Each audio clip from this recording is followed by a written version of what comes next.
Luke chapter number 2.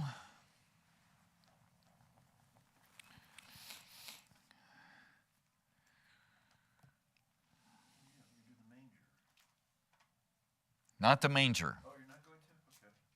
Well, sort of. Okay. We're doing the inn that the manger is connected to. Here's how bad my memory is. I studied for this, got all ready for tonight and everything, and I forgot what I was preaching on this morning when I was telling you, I think I'm doing the inn. I think it's the inn.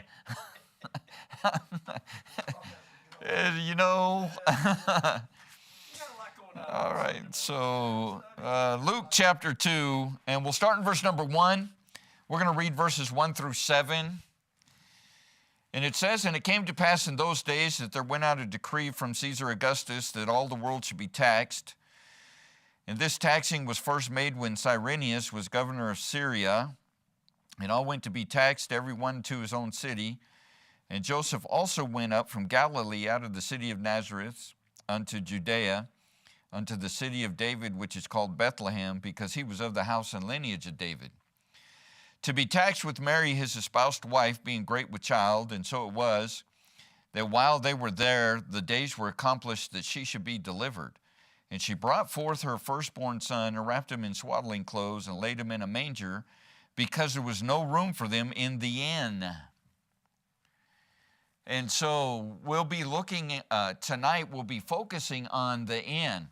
But I have a couple of facts that I'd like to give to you, just to make the message longer and make you sit here longer, because, I may have been merciful in the game, but when it comes to preaching, no mercy. Let me tell you a little bit about Cyrenius. I just have a little blurb about him. He was a man of humble birth. He was a soldier of fortune, so he was a mercenary, who rose to a position of great power. His Sicilian victories won him a Roman triumph, and his death was marked by a state funeral. And so he was not born into royalty, he earned it.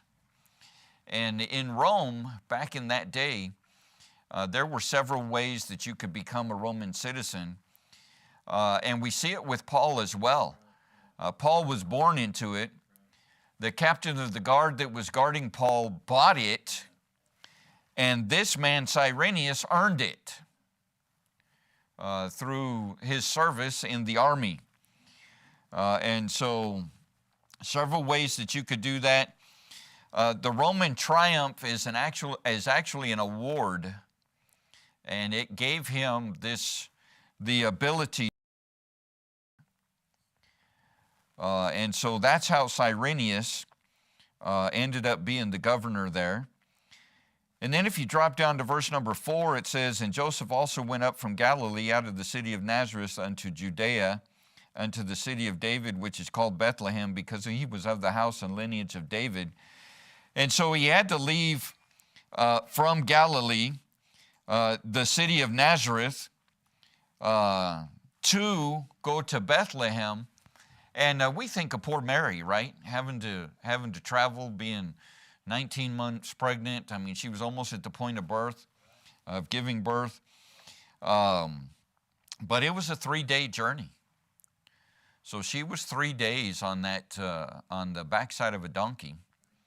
And I don't know about you, but being healthy and being on a horse for 3 days or on a mule for 3 days is bad enough. Yeah, not really good roads.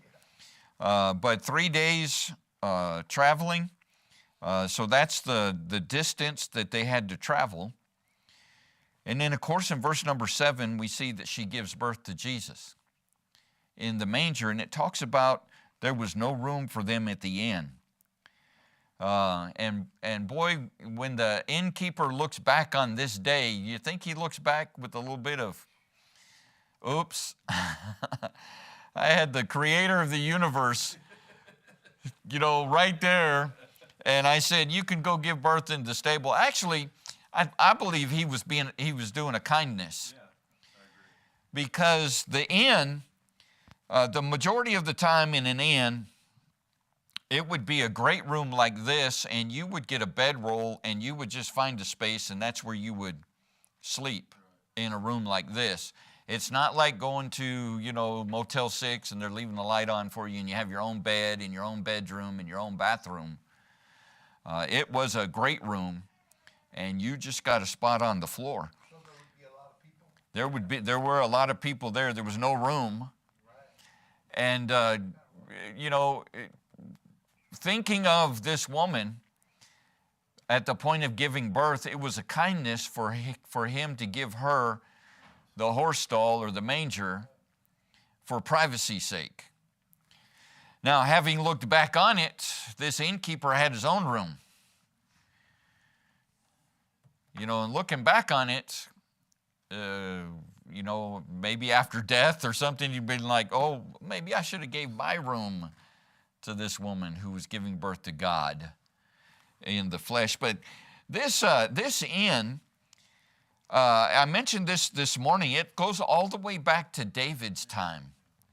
And so we're going to take a look at that. The name of this inn is called Chimham's. And you'll see the spelling here in just a moment, Chimham, or Chimham, no I in there, Chimham, his inn. And if you go back with me to 2 Samuel chapter 19, we'll see where the name comes from, and then we're going to see where the inn started. 2 Samuel chapter 19.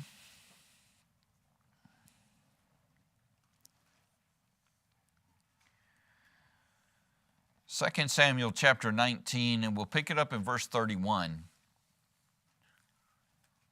2 Samuel chapter 19 and verse 31. And it says this, and Barzillai the Gileadite came down from Rogelim and went over Jordan with the king to conduct him over Jordan.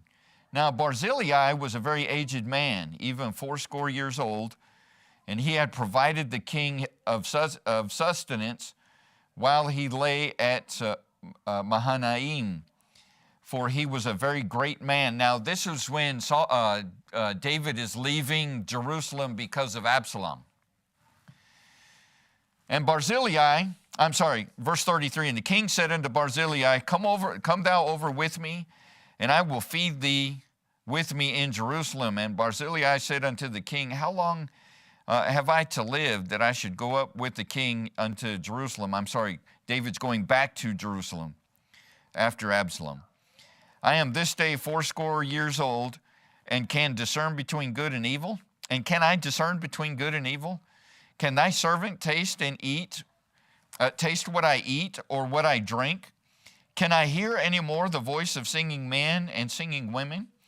Wherefore then should thy servant be yet a burden unto my lord the king? Thy servant will go a little way over Jordan with the king, and why should the king recompense me with such a reward? Let thy servant, I pray thee, turn back again, that I may die in mine own city, and be buried by the grave of my father and my mother. But behold thy servant, Chimham. Let him go over with my lord the king, and do to him what shall seem good unto thee. And the king answered, Chimham shall go over with me, and I will do to him that which shall seem good unto thee, and whatsoever thou shalt require of me, that will I do for thee. And so we get the man's name, right? Walking with David. So this is Barzillai's servant. His name is Chimham. And so we see him at the time of David. All right, now we're going to go forward. Go with me to Jeremiah 41.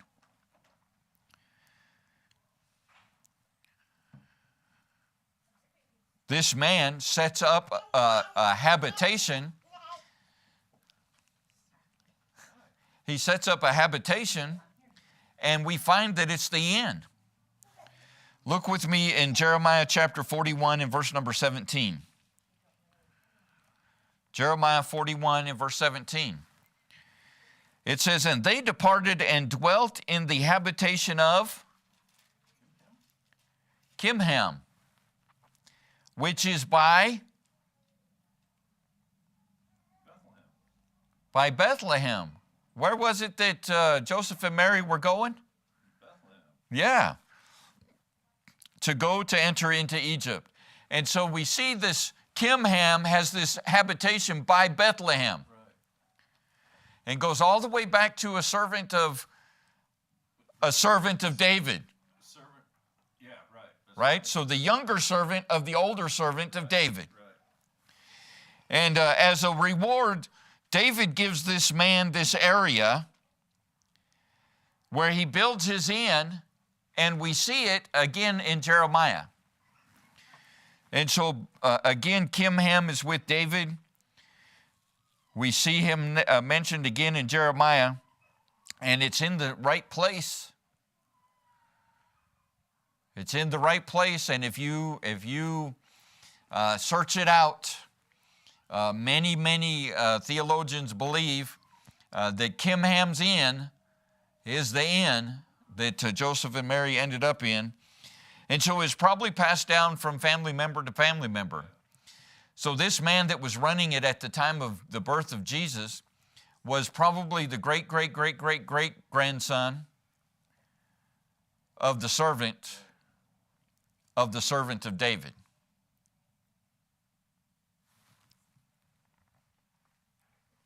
And so how do you think Kimham, being the servant of the servant, so Barzillai's servant, how do you think Kimham would feel if David showed up to his inn? Yeah. What do you think that Kimham would do if David showed up at the inn? Roll out the red carpet. Right? Yeah. Because he knew David was what? The benefactor. The king. Yeah. He's the king. He would have probably emptied out the inn and received David into it, because he knew David because of his master Barzillai.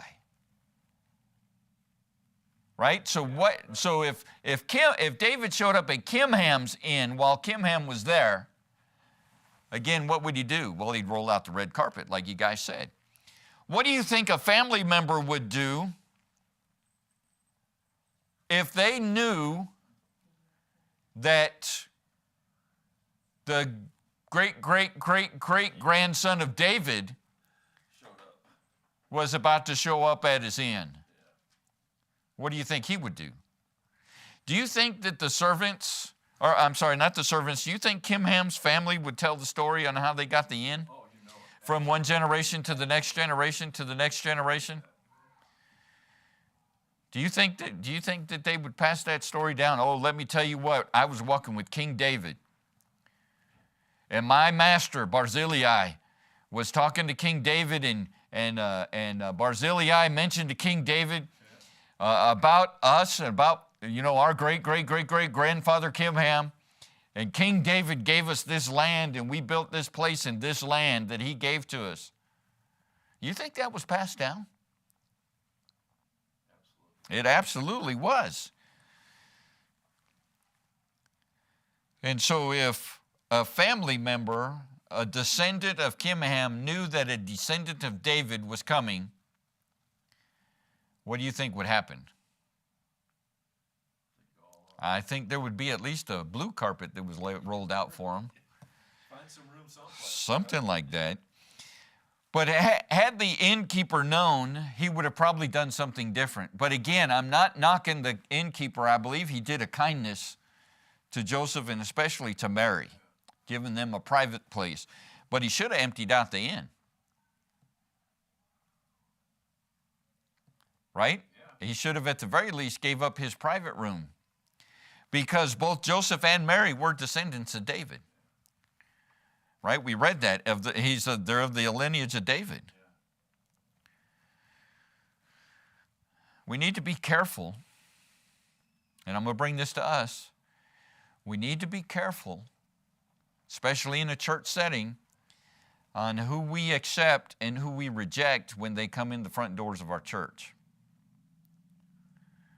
Right? Don't just look at the outward appearance, because if we look at only the outward appearance, how many of us would be accepted in a independent fundamental Baptist church? I'm not wearing a white shirt. No, you've got yellow on. Yeah. You're not wearing a tie. Yeah. You're not wearing slacks. Oh man, at least I put shoes on. They're tennis shoes. right? Excuse me. Yes. Well, what's worse is the pastor of the church wouldn't be accepted either because I don't wear a coat all the time, right? And the coat that I'm wearing tonight is because I'm cold, A woolen jacket. right? And so if it was based on looks, all of us probably wouldn't be accepted. And so we shouldn't look at the outward appearance of people that come to visit our church and say, you can come in, you should wait outside. We shouldn't do that. Because again, we probably wouldn't be accepted. Right? So this innkeeper, when he just saw Joseph and Mary, he's like, oh, here's a couple more coming in for the taxing. Right? Oh, and she's pregnant. I don't want to have some screaming woman in here and then some screaming kid in here. And then some screaming customers. Right? And then the complainers and the whiners, because these are all children of Israel. We know they're murmurers from way back. So you go out into the stable. The last place I want to look at it has to do with what I'm just now talking about. Turn with me to Hebrews chapter 13 and verse number 2.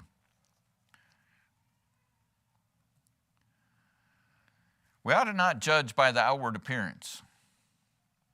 Now, having said that, the scriptures do talk about modesty. The scriptures do say that there's a certain way we ought to come to the church and we ought to behave in the church, so we just don't come and act like wild animals, right? There's a certain way that we ought to come.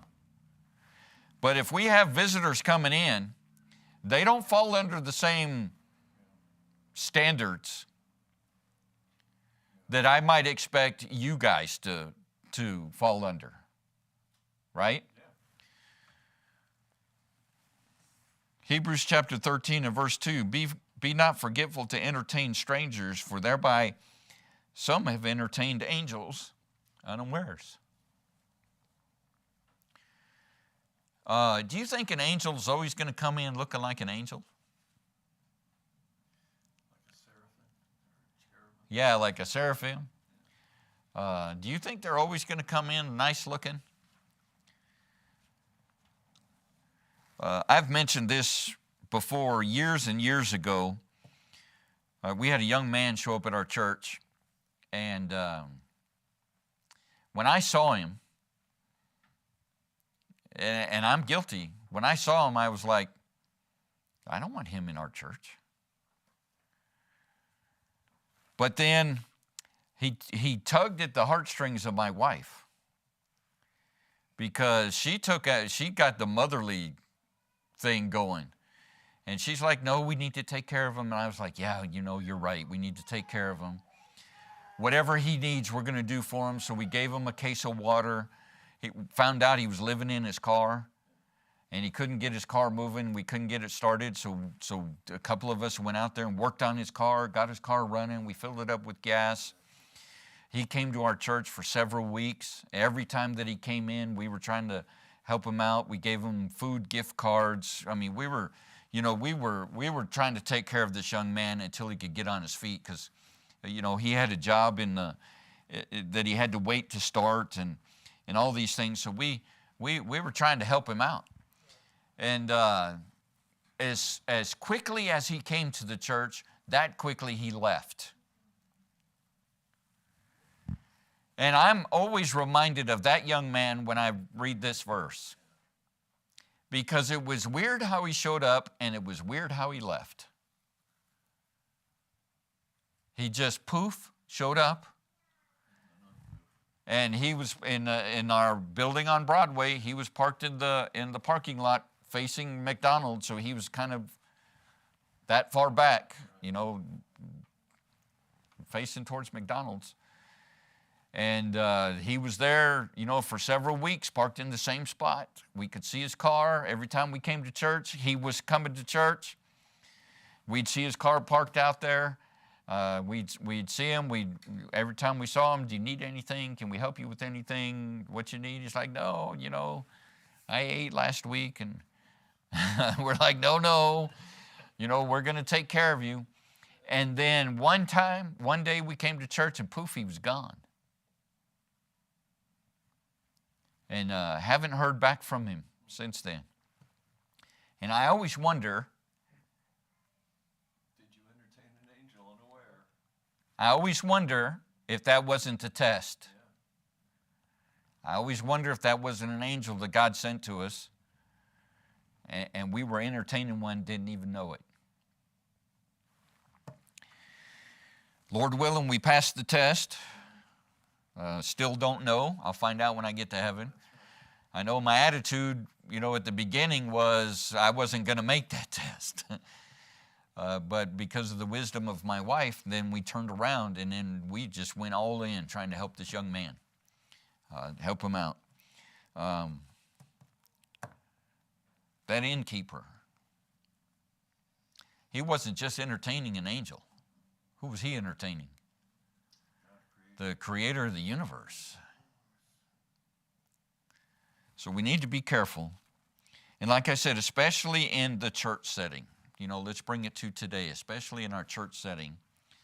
Let's be careful about what we think about, how we react, and how we act towards people that come into our church, visitors that come in.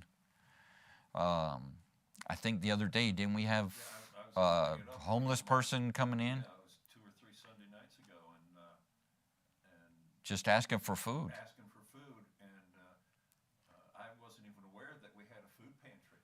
We've got a small food pantry back there. So Amanda was back there, and I said, "Hey, this guy," and she said, "Yeah, I'm getting some food," and he's like, "Wow, this is great." Yep. So Linda and I brought some more. If you think of it, folks, those ramen noodles, you can buy them for 79 cents. And I told the guy, you can go down here to QT, put some hot water in it, you're good to go, buddy. Yep. And I thought the same thing, Pastor, that night. All right, I don't know what's going on here, but I didn't think of it as a test, and I just thought we want to do what's right by this guy. That's right. And so, like I said, doesn't matter what they look like. No. When they come in, we just need to make sure that we react correctly, or we act correctly towards them. And so just a little interesting things about this inn. It's part of the birth story of Jesus Christ. This servant of David gets to be part of the story of Jesus Christ's birth. And like I said, some people, they kind of, lay this innkeeper out. I'm kind of on the fence. Yeah, he could have done some things better, but he did good by him, by giving them a private place for her to be able to give birth to that child.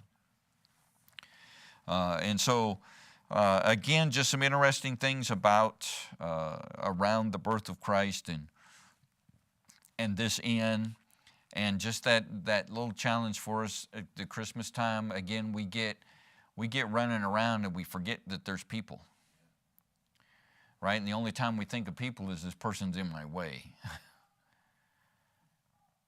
Right? And we need to